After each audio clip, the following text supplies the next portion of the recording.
Dikisahkan, ada seorang daya yang sedang memberikan kajian di masjid yang besar. Saat itu, ia memberikan kajian tentang keutamaan bersedekah, bahwa sedekah dapat menghilangkan segala macam keburukan. Ternyata kajiannya sangat berkesan bagi para hadirin kala itu. Itu semua karena niat yang tulus dari hati yang ikhlas dari sang daiyah. Setelah kajian selesai, semua yang hadir dalam majelis memberikan barang-barang berharga yang menempel pada diri mereka, seperti perhiasan, uang, dan lain sebagainya. Lalu salah satu ibu-ibu berdiri dan memberikan sebuah kalung emas yang sangat mahal. Di setiap bagiannya terdapat permata yang sangat banyak dan juga mahal. Sang daiyah pun menolak untuk menerimanya, tetapi si ibu bersikeras agar dapat menyedekahkannya seraya berkata, "Aku tahu kalung ini sangatlah mahal, tetapi aku ingin mensedekahkannya di jalan Allah." Karena paksaan dari sang ibu, akhirnya daiyah itu mengambilnya, lalu membawa semua yang telah terkumpul ke toko perhiasan untuk dijual, lalu disedekahkan. Pada saat ia menjual kalung emas itu, sang pemilik toko berkata padanya, "Aku harus melepas permata-permata ini agar bisa aku ambil emasnya saja." Setelah sang pemilik selesai melepas permata dari kalungnya, ia terkejut dengan apa yang dilihatnya. Ternyata di dalam kalung itu terdapat rambut dan potongan kuku. Saat sang daiyah melihatnya, akhirnya ia paham bahwa di balik semua itu ada kekuatan sihir yang mengerikan. Ia pun sangat penasaran bagaimana ibu itu mendapatkannya. Seminggu setelahnya, sang ibu datang lagi ke majelis sang daiyah dan berkata padanya, "Sungguh, setelah aku mensedekahkan kalung itu, hidupku menjadi sangat tentram." Sang daiyah pun tersenyum, lalu memperlihatkan padanya rambut dan potongan kuku. Si ibu pun berkata, "Wahai ustazah, apakah kamu percaya bahwa sejak 15 tahun yang lalu, aku hidup bersama keluargaku seperti orang asing? Lalu, setelah aku menyedekahkan kalung itu, tiba-tiba keluargaku menjadi harmonis. Kami makan di meja yang sama, dan hubunganku dengan suamiku menjadi sangat mesra, seperti baru pertama kali bertemu. Sesungguhnya aku mendapatkan kalung itu karena hadiah dari sahabatku sendiri, yang mana ia adalah sepupu suamiku." Sang daiyah pun sangat terkejut ketika mendengar sendiri akan adanya rasa iri dan dengki yang begitu besar, bahkan berasal dari orang terdekatnya. Ia pun berkata pada sang ibu, "Hasbiyallahu wa ni'mal wakil. Sekarang aku tahu mengapa para ulama terdahulu berkata, berhati-hatilah dari musuhmu 1 kali, dan berhati-hatilah dari temanmu 1000 kali."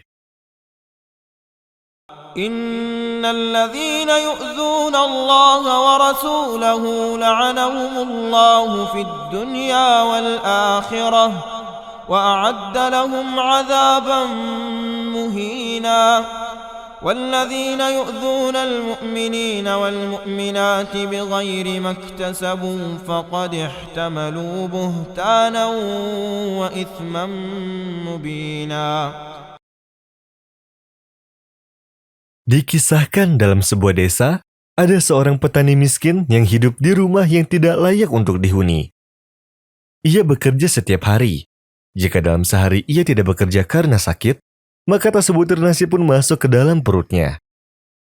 Walau seperti itu, ia tetap bertahan dan tidak mengeluh. Namun lain halnya dengan anaknya. Ia sangat takut akan masa depan anaknya. Mungkin ia bisa bertahan dengan keadaan seperti itu. Namun bagaimana dengan anaknya? Sedangkan hidup itu keras.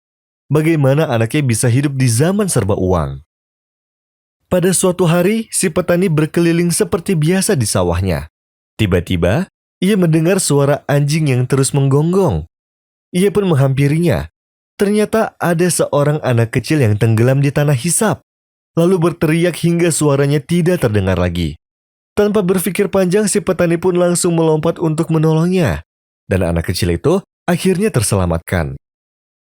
Lalu mereka pulang ke rumah masing-masing dengan perasaan senang.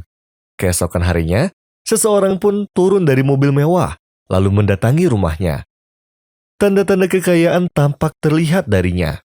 Ternyata, dia adalah ayah dari anak kecil yang kemarin ia tolong. Orang kaya itu pun tersenyum kepada si petani, lalu berkata, "Seandainya aku harus berterima kasih padamu selama hidupku, itu tidak dapat menggantikan perbuatan baikmu itu. Mintalah sesuatu dariku seperti uang atau perhiasan yang membuatmu senang. Si petani pun menjawab, aku tidak melakukan apa-apa selain tugasku.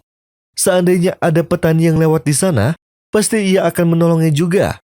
Anakmu seperti anakku, dan mungkin saja anakku bernasib sama dengan anakmu kelak. Kita tidak pernah tahu. Orang kaya itu pun berkata, baiklah, karena kamu telah menganggap anakku seperti anakmu sendiri, maka aku pun juga seperti itu. Aku akan sekolahkan anakmu hingga ia dapat bermanfaat bagi keluarga dan negaranya. Sang petani pun seakan terbang karena kegirangan, dan anaknya pun pergi belajar ke sekolah favorit di kotanya. Selama beberapa tahun, anak itu pun tumbuh menjadi seorang dokter yang hebat. Waktu terus berjalan, sampai suatu hari, anak si orang kaya pun jatuh sakit, dan dokter yang merawatnya tak lain adalah anak petani itu. Hingga ia sembuh kembali dengan izin Allah. Atas jasanya itu, sang ayah ingin memberinya setengah dari harta kekayaannya. Namun si anak menolak, lalu ia berkata, ayahku telah menasihatiku. Jika kamu berbuat baik, maka jangan pernah mengharapkan balasan dari seseorang. Cukuplah pahala dari Allah, dan yakinilah bahwa tidak ada yang sia-sia bagi Allah. ما عندكم ينفد وما عند الله باق ولنجزين الذين صبروا أجرهم بأحسن ما كانوا يعملون من عمل صالحا من ذكر أو أنثى وهو مؤمن فلنحيينه حياة طيبة ولنجزينهم أجرهم بأحسن ما كانوا يعملون.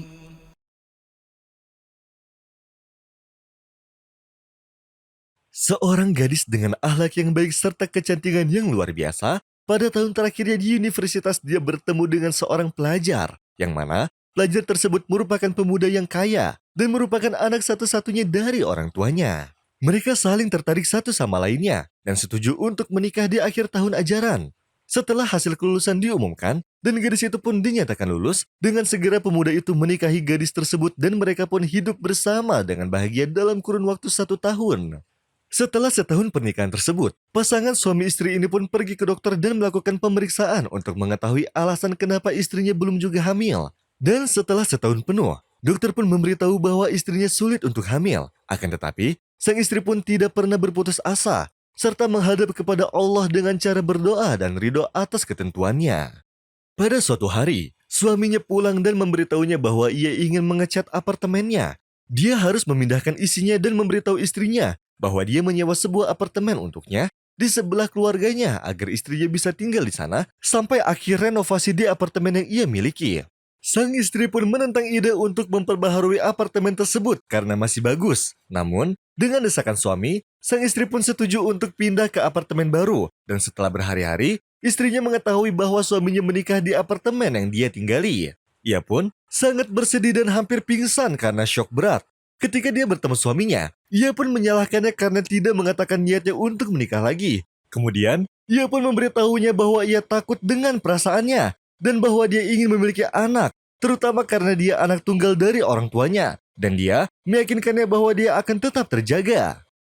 Setelah berbulan-bulan, istrinya pun mengetahui bahwa istri kedua suaminya sedang hamil, dan dia pun terkejut oleh suaminya yang datang kepadanya dan mengatakan kepadanya bahwa dia akan menceraikannya karena dia akan menjadi seorang ayah dan akan menambah biaya yang tidak cukup untuk membiayai 2 apartemen. Meskipun istrinya tahu bahwa penghasilannya cukup untuk membuka 4 apartemen sekaligus, istrinya pun meminta dengan lembut untuk tidak menceraikannya karena dia sangat mencintainya. Adapun biaya yang lainnya, sang istri memberitahunya bahwa ia akan bekerja di tempat yang dekat dengan tempat pemerintahan ayahnya bekerja, dan sampai datang tugasnya, ia akan membiayai keluarganya. Tetapi suaminya tidak peduli dengan kata-katanya dan dia menceraikannya sebanyak 3 kali. Sang istri pun menyerahkan semua urusannya kepada Allah Subhanahu wa Ta'ala dan dia selalu bangun malam untuk sholat malam dan berdoa kepada Allah agar diberikan ketabahan dan ditambah kesabarannya. Sebulan setelah perceraiannya, ia pun mendapatkan pekerjaannya. ia pun mulai bekerja dan keluar dari krisis psikologis.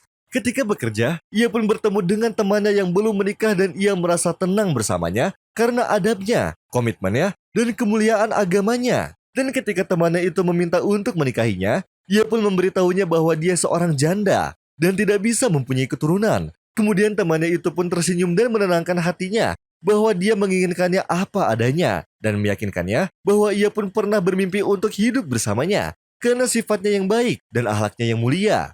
Pernikahan pun terjadi secara cepat. Kedua pasangan tersebut pun tidak pernah meninggalkan sholat dan selalu bangun malam bersama, serta menghafal Quran setiap hari. Dan setelah berjalan 3 bulan, istrinya pun merasa sangat sakit. Suaminya pun langsung membawanya ke dokter, dan setelah diperiksa, hasil analisa dokter pun memberitahu mereka bahwa istrinya sedang hamil 2 bulan. Istrinya pun tidak percaya dan meminta dokter untuk memastikannya kembali. Dokter pun tersenyum kagum dan meyakinkan kabar bahagianya. Sang istri pun pingsan karena bahagia. Dan ketika terbangun, ia pun langsung bersujud syukur dan membaca Alhamdulillah atas nikmat dan keutamaannya. Karena telah menggantikan kesabarannya dengan seorang suami yang sangat baik, bahkan lebih dari orang tuanya. Serta dengan kelahiran yang belum terbayangkan sebelumnya, ditambah dengan pekerjaan sebagai sebab terbukanya kebaikan untuknya. Dan setiap seseorang datang padanya, selalu memberkahinya. Ia pun tersenyum sipu dan mengingat hadis Rasulullah SAW. Sesungguhnya besarnya balasan tergantung dari besarnya ujian. Dijelaskan apabila Allah cinta kepada suatu kaum, maka dia akan menguji mereka. Dan barang siapa yang ridho, maka baginya keridhaan Allah. Namun barang siapa yang murka, maka baginya kemurkaan Allah. Adapun suaminya yang pertama yang telah menzoliminya dahulu, kini hubungannya retak bersama istrinya. Dan hidupnya pun berubah penuh dengan konflik serta masalah selalu menghampirinya. Karena ia ingin istrinya berbakti dan baik hati dan selalu rindu seperti istrinya yang pertama. Dan ketika tidak dilaksanakan apa yang diinginkannya, ia pun membencinya dan membenci seisi dunia serta anaknya yang ia harapkan. Suaminya yang pertama pun sangat menyesal karena menzolimi istri pertamanya. Ia pun berharap bisa kembali kepada istri pertamanya. Akan tetapi setelah ia mengetahui bahwa mantan istrinya sudah menikah dan mempunyai anak serta sudah bahagia, maka ia pun sangat menyesalinya. يا أيها الذين آمنوا اتقوا الله ولتنظر نفس ما قدمت لغد واتقوا الله إن الله خبير بما تعملون ولا تكونوا كالذين نسوا الله فأنساهم أنفسهم أولئك هم الفاسقون لا يستوي أصحاب النار وأصحاب الجنة أصحاب الجنة هم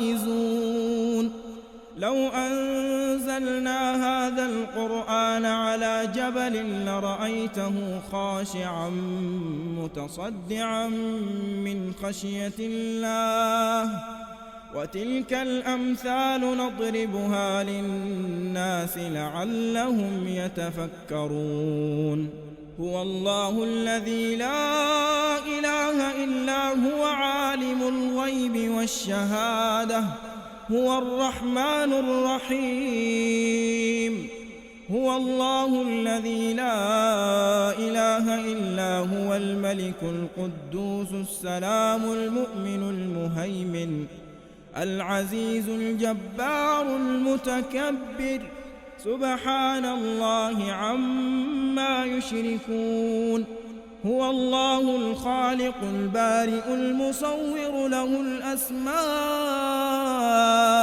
الحسنى يسبح له ما في السماوات والأرض وهو العزيز الحكيم